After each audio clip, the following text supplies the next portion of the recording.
Hello, and welcome to the Sarah High School Football Podcast. It's been a few months. Has been. It has, and we are going to pick up right where we left off. Thank you for joining me today. This is a lovely Friday. We've got a lot going on today.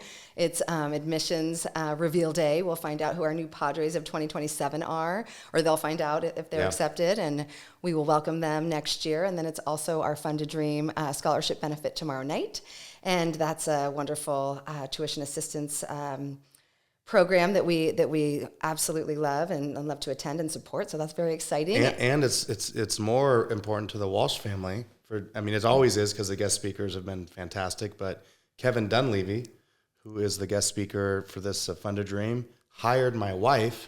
I heard in Alameda County 20 some odd years ago as in her first job as a district attorney in Alameda County. So we're all excited to hear what Mr. Dunleavy has to say about how Sarah led him to be a judge. He's a big-time judge now. Big-time judge, San Mateo County Superior Court judge. He is a wonderful human. And in fact, I have interviewed him several times for all the material, marketing material that we're doing, to highlight him as our speaker. And one of the first stories he told me was about your lovely wife. So that was very, very cool. So yeah, we're excited. It's going to be fun. So how are you? Doing well. I guess we should maybe just, I know I gave you a few months of silence. I know that you were a little hurt with the Bosco game. So tell us how you feel about all that. Totally. And it was there was a big topic, after the game, and I don't know how many people saw it, but there was, right as Bosco was receiving their trophy and being national champs and state champs, which certainly they deserve because they're just amazing. I'm getting questions thrown at me on the spot, literally 40 seconds after, very, very tough questions about how do you feel about the open division?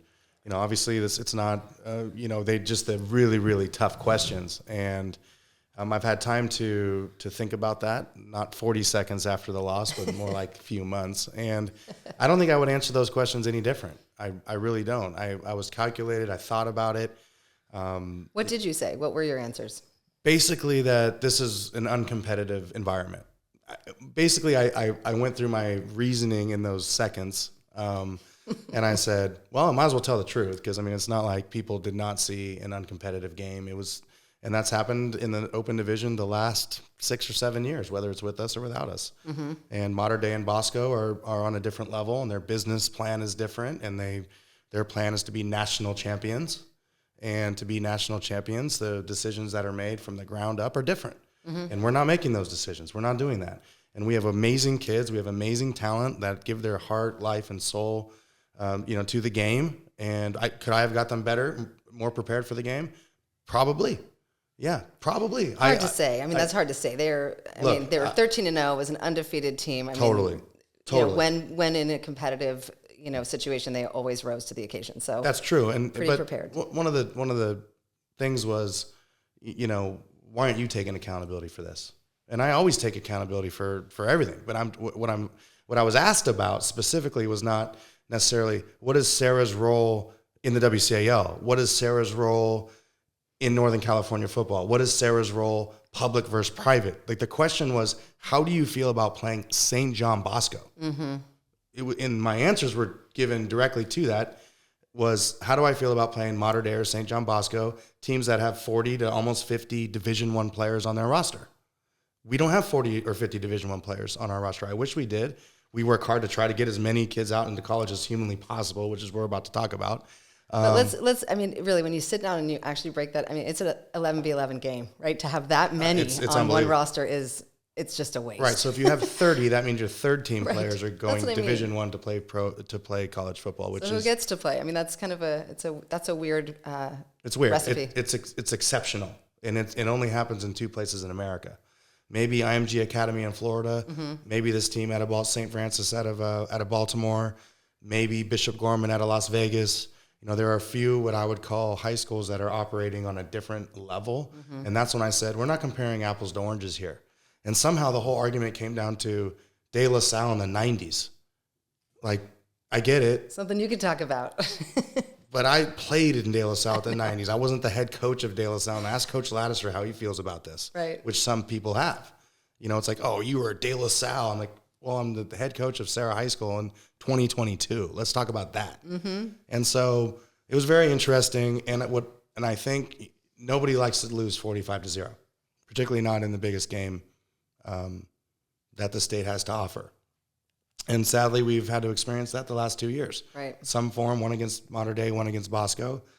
But the cost of us not being there is not being the very best we can be in Northern California football. Right. So whatever the system is, I'll play in that game every single year if it requires us striving to be the very best we can be in Northern California, year in and year out. Right. And that's what we're going to do. Perfect. And so, we don't make judgments on where we play after. I can tell you exactly what the plan is through section championships. That's it. And then it comes off our plate, and other people above our pay grades make decisions on where Sarah or whoever's going to be. What I don't want to do is lose sight of how we got there. And I think people in Northern California who've experienced this have lost sight of the very fact that they got there. And not that, we got there. Like, we're going to just have a cake for getting there. It's not my point. My point is, if you lose sight because of the pain that experience caused, you're going to lose sight about what's happening in October because you're so worried about what could potentially happen in December. And I'm not going to allow that here at Sarah. I'm not going to allow that because so many things went down in those 13 weeks, as you mentioned, that were so special and so amazing. We're going to focus on that. Right. We're not going to focus on the last game of the year that made us 13-1. We're not doing that. We haven't had our banquet yet because we're waiting for our rings that we earned. We haven't hung the banners in the gym yet. We're going to watch those go up. There's 3 of them going up. Like, there's a lot of football teams in Northern California, in this country, that would die to be where we are. And that leads me to my next point. Okay. And this is all going to go into kind of the theory of life and existence as we try to tie into football. I think humans spend way too much time, including me, thinking about what we don't have rather than taking a step back and thinking about what we do have. It's very human. And really that comes down to your ego, our ego, which every one of us battles. Joker, Batman, talked about on this thing before, Satan, God, whatever challenge is happening inside our bodies, that in our spirits, that's the challenge that we are facing in this instance, in pretty much every instance. And what I'm learning from all this is, let's take a step back and think about what we do have. What do we have? And if I'm going to put it in the world of simple things like high school football, we have an amazing coaching staff. We have an amazing supportive administration. We have facilities that are good enough. Are they the best? No. Are there heavy things around here that we can lift and get better at? Yes. What about our relationships? We have great coaches. We have great team. We got Father Joe. I was just going to say our chaplain. Let's talk about all the things that we do have. I'm not going to sit around here and talk about all the things we don't have. I'm not doing that. I mean, I've been doing this for over 2 decades now, and I'm so grateful for all the things that we do have. I stepped away from Sarah today. I would be so grateful to think about all the things that so many people have given to this program. Now, if we want to go to like real life stuff, do you have a roof over your head? Most people listening to this podcast do. Would you like to not have a roof over your head? Think about those people out in San Francisco in the streets that just went through January and February and March in this winter. Right. Not fun. Okay, so let's take a step back and say, look, life is tough, but how tough really is life for us right now? And everyone's living in a different thing. But we will, if we allow ourselves to spiral through thinking about things that we want or we desire versus what we actually do have. And I think that, to me, that there's a lot of lessons in all of that. So no, I appreciate that. I mean, I think it's hard when you lose, going back to the game, it's hard when you lose that hard. Lose that no hard. doubt. To take away, to see silver linings and to see some of the positive takeaways that you're mentioning now, right? Yeah. Seeing what you have. And, one thing is you mentioned, 30, 40 D1 athletes on a roster. These boys got to go up against, some of the best, finest athletes in the country. That is a takeaway. That is a positive thing. Totally. And like you said, the 13-0 season, never before in program history. So there are a ton of takeaways. And I mean, getting back to your point, it is hard to play on that scale and have, that result when you've worked so hard and achieved so much. So hats off to you for seeing the good. Here's the challenge too. I'm with you. But the challenge too, Amy, is if I had ever gone to Vegas and gambled before, which I never have. Right. Never been to Vegas. This is a kid's show. It's a kid's show. What's funny is there's no ceilings, but there's definitely basements. Right? Absolutely. And so our human desire is always to push the ceiling as high as we can, which I love about being human. The problem is it's a trap at sometimes. It's like, hey, I just won $10,000 playing poker. It was great. but why didn't I win 25? Right. I really could have won 100. What if that 100 turns into $1 million? Well, usually what happens is that 10 that you won or your 1,000, it goes to zero. Right. And then you go to the ATM and you pull out whatever you have in there and that goes to zero. Then you're like, God, I can't believe it. I was up 10,000. I should have just been happy with that. Right. That 10,000 is a lot of money when you lose it. It's a lot of money. By the way, I've never been in a casino. I mean, up hypothetically 10 grand. speaking. Up 10 grand. I've been up like maybe 100, but not 10 grand. But the point remains the same. And that just kind of, as we walk through this life, like, let's take a pause and think about what we do have. Mm-hmm. Because you could be at zero real quick. You make a decision like, you know what, this isn't good enough for me. You know, let's do something else. Like, you could be back to zero or pulling stuff out of the ATM that you weren't planning on doing. So, well, it's very relatable to, adolescent boys too. I mean, it's like they're young and they're, impressionable. And, we all, especially in the Silicon Valley, we see these, people like, oh, I was number 9 at Google. And, now I have like 9 homes in Los Altos. I mean, you see there's a lot of these stories. So taking the time to pause and take a deep breath and really honor what you have is, and be grateful, right? Gratitude's what really makes us all better. Yes, but I miss football. I know. Well, let's talk about football. You've got a lot to... The off season's miserable. I love football. It's just... we wander away, and what brings us back is football. So let's talk a little Let's talk about football. You have a couple good announcements to make, or big announcements, I should say, good and big. Yeah. I'd love to hear about the schedule, and then I'd love to hear what's happening around May, because I've been seeing a lot of marketing going out about it. So I want to let us know. Yeah. So there's we can do a podcast. We have been doing a podcast about college recruiting. We talk about it almost every time. It looks like as of actually recently, we're going to add another player to our 2022 class of going to play college football. I'm not ready to announce it yet. Okay. I can't wait. But we're going to have 5 kids that are going to play college football. For any high school in Northern California, that's a lot. We're not at 30, but right. But for 5 kids to go off and play college football is basically matches the fact that we had a very special senior class. Not only just the people that they are, the Gastrocks and these wonderful human beings, the Suttons, these wonderful kids that gave their life to Sarah, but also the guys that do have the opportunity to go out to play college. So right now we're at 4, and we're going to get to 5, which is exciting. That's very exciting. But this off season has brought up a lot of things about, what are we doing to help our kids? What are we doing? Like, for years, we've been what we believe is the very best in attaching the colleges to the kids. So what does that look like? So I'm never going to be the one to tell a lie about the reality of college recruiting. The number one lie people say about college recruiting is, I get kids out of my high school. I. Right. I don't get kids out of Sarah High School. The kids get themselves out of Sarah High School. The student athlete gets themselves out of Sarah High School. And if they're at a certain level, whoever they are going to find you. Okay?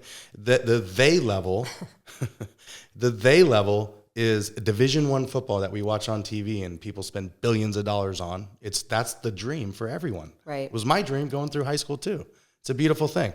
So we're spending a lot of time in here in the off season in making some changes, doing some things that will help get our kids exposed to the colleges, which, by the way, Sarah's one of the most prominent programs in Northern California. People are coming through here anyway. But what more could we do? I love it. It's a great opportunity to get better. We always want to get better. Right. And so we'll talk about some of those specifics, but I think it's very important to understand that the reality of the situation is, let's say there's 100 Division I schools. They have 25 scholarships a year. That's 2,500 scholarships for Division I athletes. 2,500 in 50 states. These aren't things no, people aren't just handing these things out like gummy bears. Right. Okay. These are very, very hard to attain. And I think people need to understand that.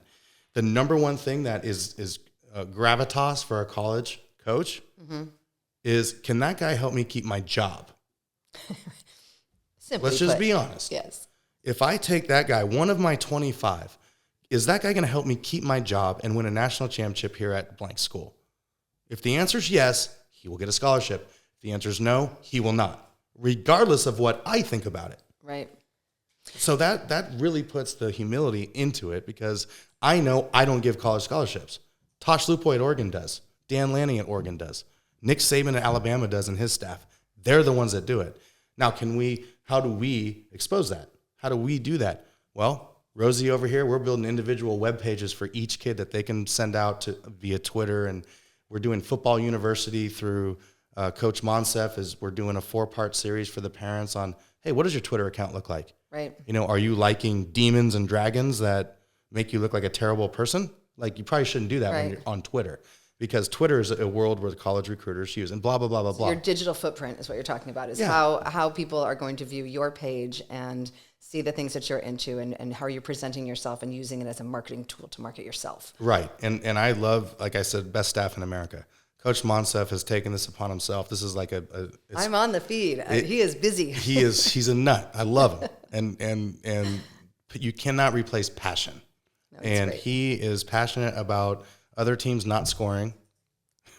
and now he's really passionate about guiding and educating and navigating parents and kids and our coaching staff through the world of college recruiting as it evolves every year. Right. So we're spending a lot of time on that in the off season. It's been really fun. So we're doing the web pages, also like a tangible yearbook that will have the stats and the a little more information about each individual player, kind of like So my vision on that was, and we've heard this in the past because Coach Bell has done a great job for years, and prior to that, Coach Lowe. There's always coaches here. There's always coaches here. What you're doing is organizing and streamlining your program. Correct. Like we're not. Hey, we're 13-0. Let's go take a nap for 6 years. Right. We don't do that here. We don't. There was really so much care. talk about like the transfer portal and all of that. Changing the recruitment ever. It sounds like a wonderful opportunity to really bolster your presence in that sphere, right? Yes, the transfer portal in actuality is bad for us. No, I know. That's what I'm saying. It's good to educate, improve, and kind of refine our good point visibility. Because the pool has shrunk. Right. So those 2,500. Think about if a kid transfers from Oregon State who's a junior, he's a lineman, and he goes to wherever, that's one less for a high school kid. So now we're at 2,400. D1 experience, right? We have to take that over the high school boy, even if he is at Sarah. It's tough. Shocking, but right. It's a very, very tough world. But so you're right. So a lot of these things, and I appreciate competition, and it's what makes us. We can either die from it or grow from it. And I would say what the book concept is basically anyone that walks on this campus at any time, any recruiter from any level, is handed a recruiting book that's professionally done by you and Rosie and Mons and myself. And it's like, here's the kids that are interested in playing college football. And we do not put a limit on it. It doesn't matter what we think. Okay. And someone's going to look through this book and have all the information that he needs as a recruiter to recruit those players if they choose to do so. I think it's going to be a great thing. Also, they're going to take those books back to the colleges. Like I went to the University of Michigan in this offseason. I went back to, we've been to some multiple colleges, Oregon, just to study and get better. And it's like, I want to see that book sitting on their tables, right? It's like, this is the Sarah book. Oh yeah. What about that kid, Joseph Bay? Like, oh yeah, we need a safety. Boom, done. Right. So giving them access and making it easy, like, oh, what's his Twitter handle? Like, they're not have to worry about that anymore. Yeah, there's no time to work. You got to just make sure that it's accessible, right? Totally. And getting those books into the recruiting departments from, Simpson College, which Coach Mons they're a brand new NAIA school, all the way up to University of Michigan. We're going to do that. That's great. Stanford right down the street. They got a new staff. We spent some time with them at Spring Ball already. Perfect. Wonderful human beings. So, we're going to continue to be who we are, but get better while we're doing it. That's great. I think it's such just to put it all together, for any coach, it's just you're marketing your players. It's a huge gift for them. Yeah. Tell me about what we're going to do in May, because that's another part of this, right? We're going to have all that material done, right, Rosie? And then we're going to do what? So part of Coach Monsef's football university is there's a certain calendar and flow of events for how kids are allowed to be recruited at the NCAA level. And for those of you, I've mentioned football university. Again, I'll say it again. We've been doing, it's going to be a 4 or 5 part series for the parents and players of Sarah on a Zoom call that assists and guides them for this process. And I've done, I think, 15 individual meetings with players that want a little bit more kind of personal attention to it. So that's what I've been doing, is handling that with the families. Great. Helping, guiding, and just explaining what my role is, what their role is, so we can all be on the same team. Because at the end of the day, we're all on the same team. And I'm not going to let college recruiting tear us apart. Mm-hmm. Okay, because there's a lot of misinformation out there that may or may not be true. If it's true, I'm going to take accountability for it. If it's not true, then we're going to put that to bed. Mm-hmm. And we're going to put our helmets on in August, and we're going to get after football, playing for the Padre Football Ohana for our family. Okay. So the May concept is this is when in that flow of NCAA allowable things, May is the month where they do spring evaluations. Okay. They being the college recruiters, they're allowed to leave their campuses and leave their homes and families and daughters' birthdays. And it sounds miserable, but that's what they do. These are tough men. And they come out and they spend time with our 16, 17, 18-year-old boys at Sarah. So, and everywhere else. So during May is when we do our spring ball. And our WCL rules limit us to 5 days of spring ball, which is 10 hours of spring ball. Okay. But we've made an announcement that this is when those days are, and we want you to come. And then specifically, if you can arrange it, we want you to come on May 18th because we're doing a spring ball with De La Salle High School. So my concept was, like, who do I know in the Bay Area that's good at football? Oh, I know someone. I know Justin Allenbaugh, Bob Laddiser, and these guys over there, this green team that is the menace of everyone for years. You're number 2, though. It's your number 2. Oh, it's definitely my number 2. And I'm sorry for all the Padre fans out there, but I still love my alma mater. Of course. But especially this year because we beat them. It was a little bit helpful this offseason, but don't give them anything to yell about. This is gonna be on repeat in the weight room. We're in trouble. Anyway, so I said, hey Justin, I got this concept about, what if we help the recruiters? I mean, you have a ton of recruits. We have a ton of recruits. They got to drive, an hour on a Wednesday to see De La Salle and time it up and try to get over here. Like, what if we just did it together? That's really cool. And there are limitations in that we cannot compete against each other. This is not like a sanctioned CIF or a CCS. It's not a game or whatever. What will you do? What will you do for spring ball? What are you actually doing? For that event, De La Salle will have their kind of hour to 70 minutes, and then we'll have our hour and 70-minute type deal where we go through drills. We do the things that the college recruiters want to see. We'll do one-on-ones for ourselves, Sarah versus Sarah, De La Salle versus De La Salle. And then when they're done, Sarah will come on, and then De La Salle will come on and do a 7-on-7 against themselves. And this is what I want to do is like everything else we do. Like, we're trying to build family and camaraderie and community. I have some great relationships with some of these great men, at San Diego State and right down the road here at Stanford, and all these wonderful guys. Jim Mahalchek up at Oregon State's going to be coming down. He's all excited about it. They go on the road. It sounds great, but it can't be that great, particularly at the end of May. This is at the end of their 5 or 6 week cycle. They're not with their families, and it's a tough thing to be in a college recruiter. So I'm thinking, how do we make them happy? How do we bring them to our community? Make it more convenient too. Make it more convenient. Make them happy, and then we're going to do a big barbecue for them right after the event. So we're going to have food, and we're going to have, our parents are going to be there to help out the kids. It's not a kids thing. It's going to be all the college coaches and the coaches from Sarah, the coaches from De La Salle, who, we're going to break some bread and talk and be grateful that they're here. That's awesome. Yeah, it's going to be really fun. Going to be amazing. So, and spring ball for us is 80% of our kids are doing something else. They run track, play baseball. They do a ton of things here at Sarah, which I really appreciate. I love that. Right. We're not part of our business plan is to have kids play multiple sports. Some people have said, oh, they must really focus on football there. Like, no, we don't. No, we got that rugby club going. I was just going to say track and rugby. I mean, a lot of the football players are out there. They are running hard and learning skills that they can apply on the football field in the fall, right? I mean, 100%. That's learning how to run correctly. That's right. is a huge gift for a football player. Totally. And if you're bigger, stronger, faster, that's probably good for any sport you're playing. Absolutely. And that's where track comes in. And Coach Maheinecke's, we've shared athletes for years. I don't even want to call it sharing athletes. It's just track season. They do what they do in track. And right. We do what we do in football. It's, we communicate. The summer's a busy time and kids are doing all their other things. But, the off season here is the time it's the time for the wolf. It's the time for the wolf. The individual is either getting better or getting worse in the classroom and in whatever they're choosing to do in the off season.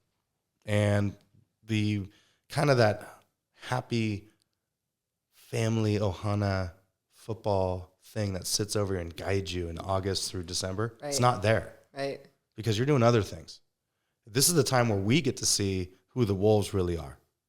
Okay? Who are the wolves that are like, even though I don't have people yelling at me to do things, are my grades good? Am I being honorable with my behavior on campus? Am I working hard in rugby, track, baseball, basketball in the winter, whatever? You know, it's look, I'm going to be the first one to say, this world is all about how we choose to make ourselves either better or worse. And we can use external excuses daily because they're there or not. Your choice. This is a perfect time for that. Going back to what you do have. What are the opportunities you have? Not about what you don't have. These are the opportunities you do have.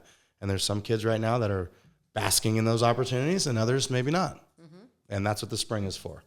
And then we'll get together during spring ball and we'll start to put in our offensive and defensive schemes. It's only 5 practices because the WCL for some reason limits that. Like we're allowed 10 if we're using the CCS rules, but we only allow 5. So we'll do 5 days of practice where we're actually using a football and hitting a sled and stuff.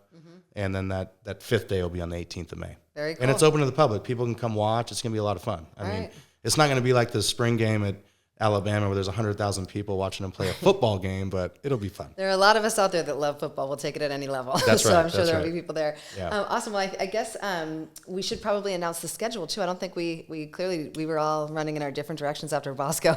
Yes, that's true. So we didn't really have a chance to, I guess we did post it a month ago, I don't know think. if we've officially posted it yet. We have not. Oh, we just made it pretty. We made it pretty. Yeah. All right, we're waiting for this. Okay, This so is- let's drop the schedule. We're What's waiting our for this. preseason? So it is an inverse of last year's preseason. Very So nice. and I think a lot of people loved our schedule last year.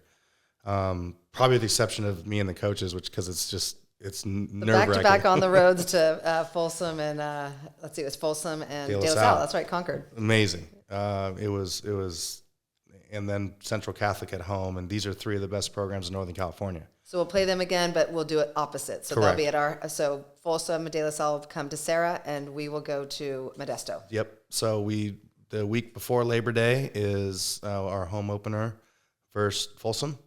And then Labor Day weekend on Saturday, just 7 days later, we'll be here against De La Salle on Labor Day weekend. And then the next Friday night, we'll be headed to Central Catholic. We have a bye, and then we jump right into WCL play. Wow. So it's And our night game, I think, is the last league game. Isn't that right? Yes. Yeah. Yeah, our night game is late this year. It just, that's the decision made by the school. But it's going to be again, we can sit here and whine about, Bosco and whatever people want to whine about and what we do have and what we don't have, and then get smacked by Folsom. And then it's like, okay, we're back to reality again. Right. Which we can go back to the whole scoreboard thing, and I'm looking forward to it. But it's, reality doesn't stop. I mean, whether we like it or not, reality's not going to stop, and we're going to have to do the best thing we can to guide and navigate each other through all this. Well, how come I have stars? How come he doesn't have stars? I don't know. We're not responsible for stars. Sarah's not responsible for giving out stars. Someone else is. So what do? We dive into ourselves and become the best human we can be. Okay? What if someone never gives me stars? Well, what's your GPA? You didn't turn in your homework last night. Let's think about that. Why don't you turn in your homework, and then we can talk about, other things. Right. So let's just focus on the things that we can focus on to make us better each and every day, each and every moment, so we can be prepared for that brutal schedule.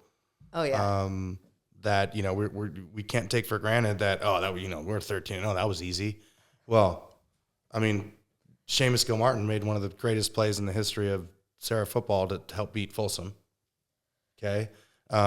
You remember Danny Niu, I'm thinking week 13 now, made one of the best runs in Sarah football to help beat Mitty. We pulled away after that, but he was like, we're not losing this game tonight, and put the football in his hand, and that happened. And, Dylan Judier kicked a last-second field goal to beat De La Salle. That was incredible. And then amazing. a lot of our games last year were, they were tight at halftime, and then we, through attrition and great coaching and changes and awesome play by our players, pulled away. Like, let's not just be like, oh, we were 13. No. Like, no, I'm not going out like that. I'm not that soft. I'm not that soft. I'm not going to let this happen. It's just when you come to play for Sarah High School, there's a certain standard that we're gonna meet, and if you don't want to be a part of it, then that's okay. Right. Because there's a lot of people on this campus that want to be a part of it. They want to be a part of what I'm calling the Padre Football Ohana. That's going to be our theme for this year, is the Ohana of Sarah football. Ohana means family, and it's deeply rooted in love and brotherhood and humility. Okay. And then when you're in a family, there's some food on the table, and not one person in that family gets to eat all the food. Mm-hmm. We share that food. Like I want that steak and that chicken. I want it all. No. We're in a family. Mm-hmm. Okay. And therefore we share.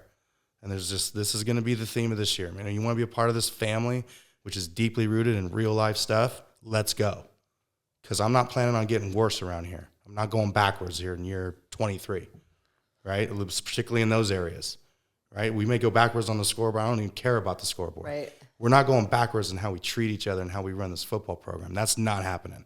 So those of people that listen to this and are maybe an 8th grader or whatever, this is what we do here at Serra. Yep. There's a ton of love and there's a ton of new school stuff here, and you'll get that. But there's also that old school, like, this is how things are type mentality. And that's never going to change as long as I'm here and as long as our staff is here. And that's what keeps this place so special, though. Really, there's a lot of reasons, but that's one of, that's a transformational theme, right? It's here, and I think that's what people love about it. And I just want to say thank you very much for your time today and your insight and your talent. I appreciate it. And I think that we'll probably periodically talk, because we'll have more announcements as we go through. But I did want to make sure your dinner banquet. I couldn't think of that name. Yeah. And then we'll talk again about spring ball as it comes up. So absolutely, I think that'd be a good time to check back in, and maybe late April or May when things are. We're gonna literally chronicle every single coach that comes here on campus. Yep. It's like they land in SFO and they drive to Serra. And So it's like, great. oh, there's Alabama. Oh, there's Tennessee. Oh, there's Stanford. Oh, we're going to just let everybody know what's going on around here. So good. And that's just it's going to be a fun off season. Awesome. I It's can't been wait. fun, so I'm excited. Well, every year the teams get better and better. They're always just packed full of the most incredible athletes, students, and staff and coaching. It's just been great. So I'm so glad to be able to talk about it all the time, and I'm anxious for this year to start as well. So Me too. All right, well, go Padres. All right, let's do it. Let's do it.